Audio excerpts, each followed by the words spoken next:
Para naman sa ating pabaong pampagood night, kinatutuwaan ng mga netizens ang isang batang may kakaibang teknik sa pagsusuot ng bag sa isang eskwelahan sa Mandaluyong. Ang teknik, ginaya raw ng Chikiting sa sikat na cartoon show na Bluey.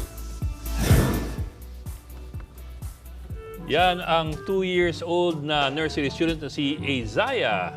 Hindi tulad ng kanyang classmates, ilalapag niya ang bag sa sahig at saka hihiga hanggang sa maisuot ito sa kanyang likod. Wala raw nagturo sa bata. Inspired daw ang ganyang teknik sa karakter ni Muffin sa Bluey na may tagalized version sa TV5 na mapapanood tuwing 7:30 ng umaga. Mga kapatid, Ed Lingaw po, maging maalam at may pakialam sa mga napapanahong balita sa ating bansa. Para sa mas malalimang pagtalakay at paghimay sa mga issue at headlines, tumutok lamang at pag-subscribe sa social media pages ng News 5.